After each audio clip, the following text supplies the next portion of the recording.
अमरावती महानगरपालिकेनं फायबरचे प्रसाधनगृह खरेदी करून काय साधलं आहे असा प्रश्न प्रसाधनगृह पाहून पडतो। या प्रसाधनगृहाच्या क्षमतेची शहानिशा केली असता त्यातील फोलपणा दिसून आला आहे। प्रसाधनगृह म्हटले की तेथे पाण्याची व्यवस्था, बेसिन, त्यावर किमान आरसा, लाईटची व्यवस्था अपेक्षित आहे। त्या दृष्टीने फायबरच्या या लेडीज टॉयलेटची पाहणी केली असता मोठ्या प्रमाणावर त्रुटी आढळल्या आहेत। एवढी मोठी किंमत एकेका टॉयलेटसाठी मोजली ती कशाची असा प्रश्न पडतो। पाण्यासाठी नाही म्हणायला टाकी आहे। या टाकीची क्षमता 50 लिटरपेक्षा अधिक नाही। या टाकीत पाण्याचा भरणा कोण करणार, कसा करणार व केव्हा करणार? 2 महिला एका वेळी या प्रसाधनगृहाचा उपयोग करू शकतात असे बनवले आहे। मात्र 2 महिला एका वेळी आत गेल्यास या प्रसाधनगृहांची दारं एकमेकाला टेकतात। आतील जागा एवढी छोटी आहे की तिचा उपयोग करणं अशक्य आहे। दरवाजाची उंची 71 इंच, टाकीसहित 100 इंच अशी उंची आहे, तर 35 इंच रुंद याचा दरवाजा आहे। नवीनच प्रसाधनगृहाचे छत तुटलेले आहे। ते अतिशय तकलादू असे आहे, इतके की एखाद्या छोट्या माकडाने जरी यावर उडी मारली तरी ते माकड छतासहित आत जाईल। दरवाजाची फ्रेम इतकी तकलादू की हात लावताच ती हातात आली। एकूण 1 कोटी रुपये किमतीचे फायबरचे टॉयलेट बोलवून मनपाने काय साधले? एवढ्या पैशात मनपाच्या जागेत पक्के वातानुकूलित टाइल्सचे अशा सगळ्या रीतीने सुसज्ज प्रसाधनगृह बांधले गेले असते। हे प्रसाधनगृह नागरिकांच्या फायद्यासाठी की भ्रष्टाचार करण्यासाठी हा प्रश्न निर्माण झाला आहे। प्रेक्षकांना याबाबत आपलं मत मांडायचं झाल्यास 73 50 67 80 07 या क्रमांकावर SMS पाठवावेत।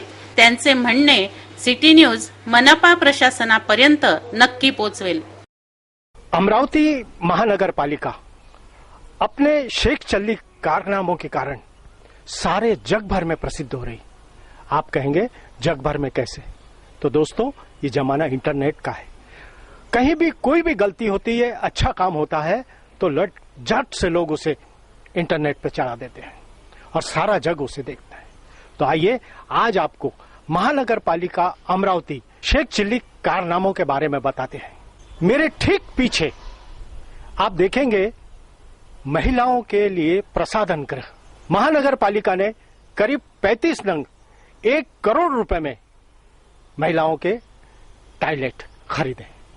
अब इस टॉयलेट की आप विशेषताएं देखेंगे तो आपको ताज्जुब होगा कि आपके हमारे गढ़े पसीने की कमाई रुपयों को किस तरीके से फेंक दिया जाता है, किस तरीके से उसका उपयोग होता है। बिना सोचे समझे ये रुपए जब फेंक दिए जाते हैं तो स्वाभाविक है आपका हमारा दिल दुखेगा। अब ये खरीदे हुए जो टॉयलेट है इसके बारे में हम आपको जानकारी देते हैं। दोस्तों, 2,85,000 रुपए के इस फाइबर के तकलादी सड़े हुए प्रसाधन गृह में खड़ा हूं मैं, टॉयलेट में मैं खड़ा हूं। देखिए इसकी व्यवस्था, आप ताजुब करेंगे। इस फाइबर के पेशाब घर में इसका लेग रूम इतना कम है कि इसमें अव्वल तो कोई भगिनी जो जरा शरीर से जाड़ी है वो प्रवेश ही नहीं कर सकती, और लेग रूम कम होने के कारण इसके अंदर ठीक से बैठा नहीं जा सकता। बैठने वाले के घुटने बाकायदा सामने बने फुटरेस्ट पे टकराते हैं। महिलाओं का पेशाब घर और उसका दरवाजा आधा, ये तो दिमाग का दिवाला कहा जाएगा ना। क्या कोई भी भगनी ऐसे पेशाब घर में जाना पसंद करेंगी? अगर 2 भगिनी एट ए टाइम इस पेशाब घर का उपयोग करने गई तो इसके दरवाजे आपस में टकराते हैं। इस तरीके से ये दरवाजे टकराएंगे। इसके साथ ही साथ इसके अंदर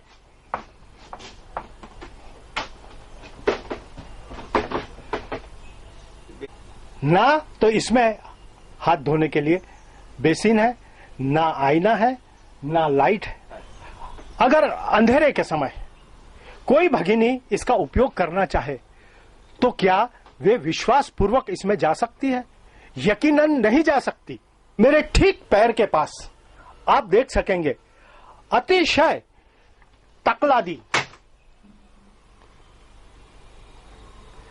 इस तरीके का फ्रेम में यह दरवाजा जड़ा गया है।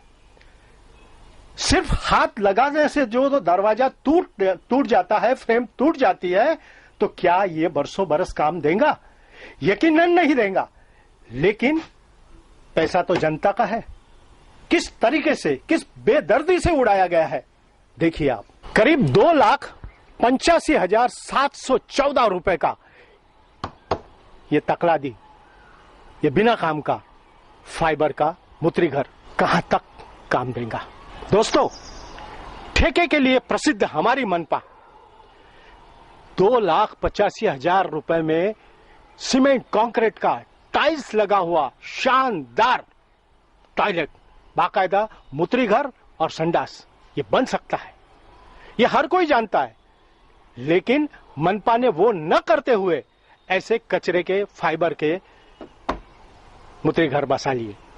और दोस्तों, ये सब काम जो हुआ है केवल निजी स्वार्थ के लिए, मिली भगत से, और जिसके अंदर कहा जाए कि भ्रष्टाचार की बू आती है, ऐसा काम ये हुआ है। मनपा ने शहर में अनेक मार्केट बनाए हैं, अनेक कॉम्प्लेक्स बनाए हैं, जहां पर न तो पेशाब घर की व्यवस्था की है, न टॉयलेट की व्यवस्था की है, वॉशरूम की व्यवस्था भी नहीं है। बरसों बरस से जनता मांग कर रही है, उस मार्केट के, उस कॉम्प्लेक्स के लोग मांग कर रहे हैं कि यहां पर टॉयलेट बना दीजिए, मगर सतत उनकी बात को झिड़कारते हुए, ध्यान न देते हुए ये काम जारी है।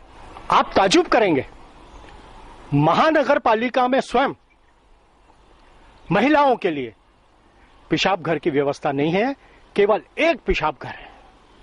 अगर ये कच्चा फाइबर से निर्मित तकलादी पेशाब घर वहां लगाया गया तो क्या वो टिकेगा? मगर हमारे मनपा वाले, हमारे देशभक्त जानबूझकर ये तकलादी मूत्री घर मनपा के अहाते में नहीं लगा रहे। कारण मात्र एक है कि पोल खुल जाएंगी। ये सड़े गले कच्चे फाइबर से निर्मित भ्रष्टाचार की जिसमें बू आती है, ऐसे मूत्री घर के लिए जनता कहती है कि अगर कोई भी हमारी नगर सेविका, हमारी कोई भी भगिनी इसे उपयोग करके बताए तो हम मान जाएंगे। अगर कोई महिला नगर सेविका इसमें बैठे तो उसे ज्ञात होगा कि महिलाओं के लिए निर्मित ये पेशाब घर बिल्कुल अव्यवस्थित है, बैठने लायक नहीं है, जगह की कमी है, लेग रूम कम है। ये सारी बातें ध्यान में आ सकती है। इतना सब जानते हुए इसे स्वीकृति क्यों दी गई? जनता का 1 करोड़ रुपया कैसे फेंक दिया गया? क्यों फेंक दिया गया? क्या राज था? अगर मनपा चाहती तो इतने रुपयों में वातानुकूलित बढ़िया में बढ़िया टाइल्स लगा, पानी की व्यवस्था से पूर्ण टॉयलेट बन सकता था। बजाय इसके महानगर पालिका के हमारे महानुभाव बीओटी तत्व पर जगह देते और बनाने की अनुमति देते तो शहर में अनेक जगह पर जेंट्स और लेडीज टॉयलेट मूत्री घर बन सकते थे। और ताजुब की बात तो यह है कि कम पैसों में वातानुकूलित पानी और सर्व सुविधा से युक्त टॉयलेट बन सकते थे, जिससे मनपा को आवक भी हो सकती थी। लेकिन जनता का 1 करोड़ रुपया इन्होंने फेंक दिया है। अभी अभी हमने महानगर पालिका का महाकारनामा आपके सामने रखा। इस विषय में आप में से कोई भी, जो कोई भी अपनी प्रतिक्रिया देना चाहे वो हमें इस नंबर पर अपनी प्रतिक्रिया दे सकते हैं। आपकी प्रतिक्रिया न्यूज चैनल के माध्यम से प्रशासन तक पहुंचाई जाएगी। फासेपारधी समाजाच्या समस्यांचं तात्काळ निवारण करण्यात यावं अशी मागणी करण्यात आली आहे. समाज बांधवांनी या संदर्भात जिल्हाधिकाऱ्यांना निवेदन दिलं. जिल्हाधिकारी नसल्यानं उपजिल्हाधिकारी कार्यालयाला फासेपारध्यांनी घेराव घातला. जोपर्यंत मागण्या पूर्ण होत नाहीत तोपर्यंत हटणार नाही अशी भूमिका त्यांनी घेतली. सरकारी ई क्लास शेतजमिनीमधील 4 एकर शेतजमीन फासेपारधी कुटुंब प्रमुखाच्या नावावर करावी. या समाजातील मुलांना मोफत शिक्षण, भोजन, निवास असं आश्वासन तत्कालीन आदिवासी मंत्र्यांनी दिलं होतं, ते पाळण्यात आलेलं नाही. नोंदणीकृत बहुउद्देशीय संस्थेला 100% शासकीय अनुदानित आश्रमशाळा उपलब्ध करून द्यावी अशा मागण्यांसाठी घेराव घालण्यात आला. या मागण्यांची पूर्तता शासन करू शकत नसेल तर अमरावती मध्यवर्ती कारागृहात 800 फासेपारध्यांची सोय करावी अशी तंबी त्यांनी शासनाला दिली आहे. या ठिकाणी जे आम्ही आज जमलेलो आहे, 2003 पासून हे आमचे सतत आंदोलन, मोर्चे, धरणे आंदोलन, आमरण उपोषण आणि मंत्री महोदयांना अडवणे, मंत्री महोदयाच्या मंत्रालयामध्ये जाऊन आम्ही धरणे दिले, भव्य मोर्चाचे आयोजन केले. तरी सुद्धा 2002 पासून आमचा हे लढा चालू आहे का इकला जमिनीचे पट्टे देण्यात यावी आणि आम्हाला जे आमच्या बोलीभाषेमध्ये आमची आश्रमशाळा जे आदिवासी मिनिस्टरने जे घोषणा केली होती त्या घोषणेवर आतापर्यंतही कोणानेही निर्णय घेतलेला नाही. जर आज आम्ही या छोट्या मोठ्या मुद्द्यावर उपस्थित जे झालेले आहे, जे कलेक्टरच्या अंडरमधले जे उपस्थित मुद्दे आहे, घरकुल, त्या घरकुलमध्ये 3 कोटी रुपये आलेले आहे, रोजगार, सुशिक्षित बेरोजगारांना रोजगार करण्याकरिता अर्थसहाय्यक 50,000 देण्यात यावी असा GR सहित महाराष्ट्र आदिवासी शासनाने काढलेला आहे. तरी सुद्धा अजूनपर्यंत मंजूर झालेलं नाही. तर आम्ही एकच हा आज निर्णय घेतलेला आहे, हे शासनाला जीवदान आंदोलन.